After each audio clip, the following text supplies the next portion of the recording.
আসসালামু আলাইকুম। জনপদের খবরে আমন্ত্রণ জানাচ্ছি আমি নিশা মুনতাসির। এখনকার সংবাদ আয়োজন একই সঙ্গে চ্যানেল আইয়ের ইউটিউব চ্যানেল এবং চ্যানেল আইয়ের ওটিটি প্ল্যাটফর্ম আই স্ক্রিনে লাইভ স্ট্রিম হচ্ছে। অবশেষে চালু হচ্ছে গাইবান্ধা ও কুড়িগ্রামবাসীর দীর্ঘদিনের স্বপ্ন দ্বিতীয় তিস্তা সেতু। ঢাকা থেকে কুড়িগ্রামের দূরত্ব কমে আসবে ১৩৫ কিলোমিটার। অধীর আগ্রহে আছে দুই জেলার ৩ শতাধিক চরাঞ্চলের মানুষ। উদ্বোধন করবেন অন্তর্বর্তীকালীন সরকারের স্থানীয় সরকার, পল্লী উন্নয়ন ও সমবায় মন্ত্রণালয়ের উপদেষ্টা আসিফ মাহমুদ সজীব ভুইয়া। উদ্বোধনের পর বিকেল থেকে সেতুটি সর্বসাধারণের জন্য উন্মুক্ত করে দেওয়া হবে। ফারুক হোসেনের পাঠানো তথ্য, ভিডিওচিত্রে সাদিয়া ওমরের রিপোর্ট। তিস্তাপাড়ের মানুষের দীর্ঘদিনের আন্দোলন ও দাবির প্রেক্ষিতে ২০১২ সালে তিস্তা সেতু নির্মাণ প্রক্রিয়া শুরু হয়।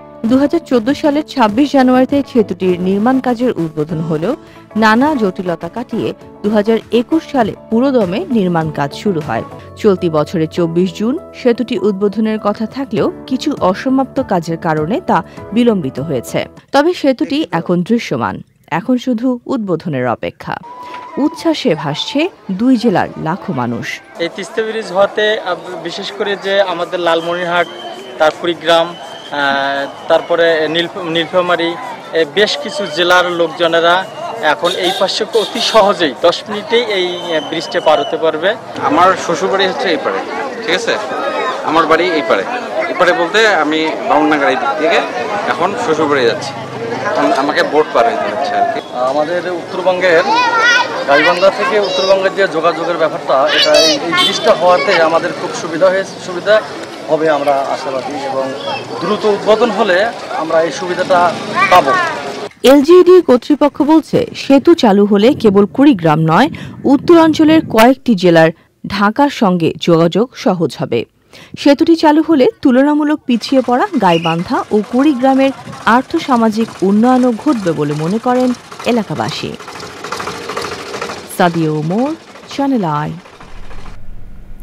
জাহাঙ্গীরনগর বিশ্ববিদ্যালয়ের কেন্দ্রীয় ছাত্র সংসদ, জাকসু ও হল সংসদ নির্বাচনের মনোনয়নপত্র সংগ্রহ জমা দেওয়ার সময়সীমা একদিন বাড়িয়েছে কর্তৃপক্ষ।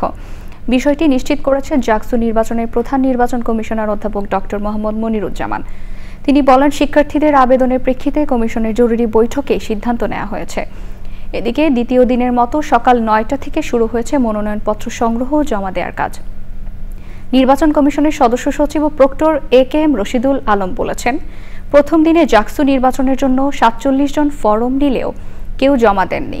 হল সংসদ নির্বাচনের জন্য যে ৮৬ জন মনোনয়ন ফরম নিয়েছেন, তাদের মধ্যে কয়েকজন প্রার্থী মনোনয়নপত্র জমাও দিয়েছেন। ঘোষিত তফসিল অনুযায়ী আগামী ১১ সেপ্টেম্বর অনুষ্ঠিত হবে জাকসু নির্বাচন। স্বাস্থ্যসেবা সংস্কার আন্দোলনে চিকিৎসক ও কর্মচারীদের উপর হামলার বিচার ও নিরাপত্তা নিশ্চিতের দাবিতে কর্মবিরতি পালন করছেন শের-ই-বাংলা মেডিকেল কলেজ হাসপাতালের ইন্টার্ন চিকিৎসকরা। একই দাবিতে চিকিৎসক, নার্স ও কর্মকর্তা কর্মচারীদের দেয়া ৪৮ ঘণ্টার আলটিমেটামও আজ শেষ হচ্ছে। চিকিৎসকদের কর্মবিরতিতে চরম ভোগান্তিতে পড়েছেন রোগীরা। হামলাকারীদের গ্রেপ্তার করা না হলে আজ থেকে কমপ্লিট শাটডাউন হতে পারে বলে জানান আন্দোলনকারীরা।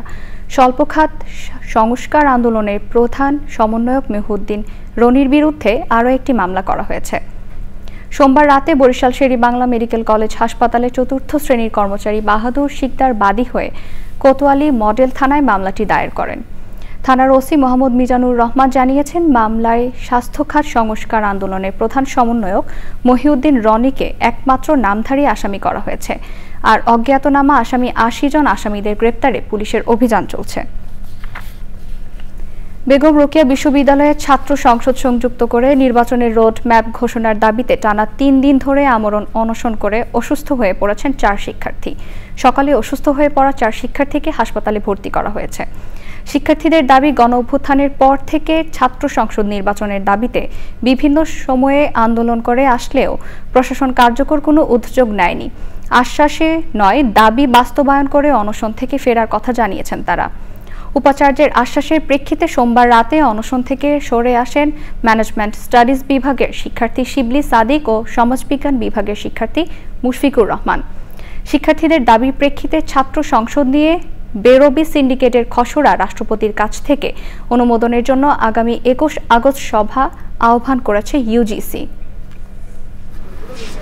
ছাত্র সংসদ প্রতিষ্ঠা করলে আমরা এই আবু সাঈদের মতো আর লেজুর ভিত্তিক ছাত্র রাজনীতির কারণে প্রাণ দিতে হবে না অন্য কোনো শিক্ষার্থীকে। আমাদের অনেক শিক্ষার্থী ভাইরা গুরুতর অসুস্থ হয়ে পড়ছেন।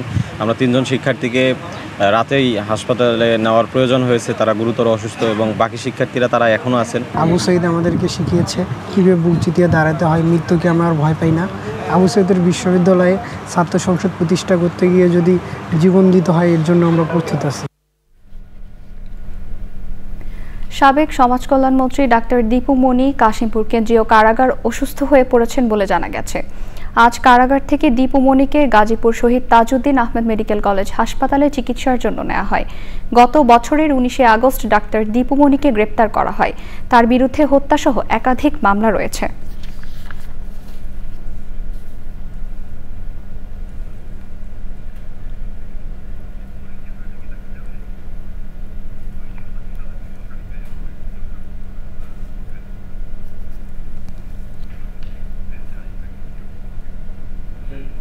নানা আয়োজনের মধ্য দিয়ে বাংলাদেশ কৃষি বিশ্ববিদ্যালয়ের 65তম প্রতিষ্ঠা দিবস উদযাপিত হয়েছে।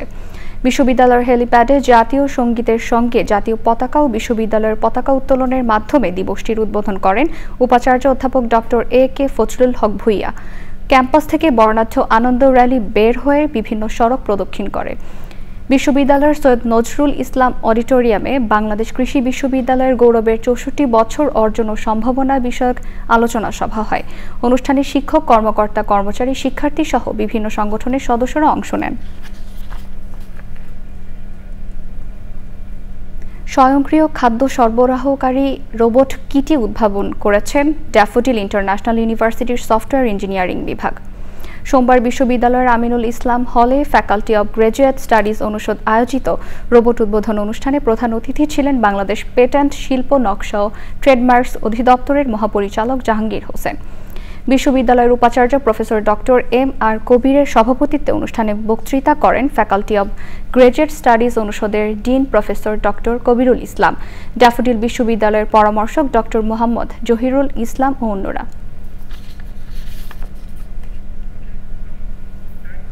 এবারে প্রতিনিধিদের পাঠানো তথ্য ও ভিডিও চিত্র নিয়ে সাদিয়া ওমরের রিপোর্ট।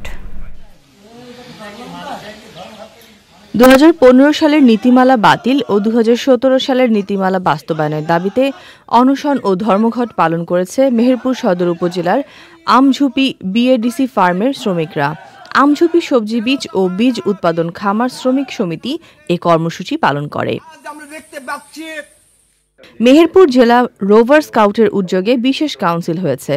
অতিরিক্ত জেলা প্রশাসক তাজওয়ার আকরাম এর সভাপতিত্বে বক্তৃতা করেন মেহেরপুর সরকারি কলেজের অধ্যক্ষ প্রফেসর ডক্টর এ.কে.এম. নজরুল কবির ও অন্যরা। গাইবান্ধার সাঘাটা উপজেলার ইমারত নির্মাণ শ্রমিক ইউনিয়নের আলোচনা সভা হয়েছে। উপজেলা বিএনপির আহ্বায়ক মোহাম্মদ আলীর সভাপতিত্বে আলোচনা সভায় উপস্থিত ছিলেন শ্রম অধিদপ্তরের কর্মকর্তা মারুফ হোসেন ও অন্যরা। কুড়িগ্রাম জেলা জাতীয় নাগরিক পার্টির উদ্যোগে নদী ভাঙন রোধে জিও ব্যাগ ডাম্পিং করা হয়েছে। প্রধান অতিথি ছিলেন জাতীয় নাগরিক পার্টির যুগ্ম আহ্বায়ক ডক্টর আতিক মুজাহিদ। ময়মনসিংহের ভালুকায় পাইলট উচ্চ বিদ্যালয়ের সাবেক প্রধান শিক্ষক মরহুম আশিকুল্লাহ চৌধুরীর মৃত্যুবার্ষিকী উপলক্ষে স্মৃতিচারণ আলোচনা সভা, মিলাদ মাহফিল ও দোয়া মোনাজাত হয়েছে। এতে অংশ নেন শিক্ষক, শিক্ষিকা ও শিক্ষার্থীরা। হবিগঞ্জের শিবগঞ্জ বাজারে বানিয়াচং উপজেলার বড়ইউড়ি ইউনিয়ন বিএনপি ও অঙ্গ সংগঠনের উদ্যোগে জনসভা হয়েছে। সভা শেষে এস.এম. পলাশ সিলেট জেলা যুবদলের যুগ্ম সাধারণ সম্পাদক নির্বাচিত হওয়ায় তাকে সংবর্ধনা দেওয়া হয়। প্রধান অতিথি ছিলেন বিএনপির কেন্দ্রীয় কমিটির আন্তর্জাতিক বিষয়ক সম্পাদক আহমেদ আলী মুকিব আবদুল্লাহ। বিএনপির স্থায়ী কমিটির সদস্য প্রয়াত ব্যারিস্টার মওদুদ আহমেদ, বিএনপির কেন্দ্রীয় নেতা বজলুল করিম আবেদ সহ বিভিন্ন পর্যায়ের নেতাদের বিরুদ্ধে অপপ্রচারের প্রতিবাদে নোয়াখালীর কোম্পানিগঞ্জে সংবাদ সম্মেলন করেছে বিএনপির স্থানীয় নেতারা। Sadia Omar, channel I. দর্শক, জনপদের খবর আজকের মতো এ পর্যন্তই। একটু পর কৃষি সংবাদ দেখার আমন্ত্রণ জানিয়ে শেষ করছি। ধন্যবাদ সবাইকে।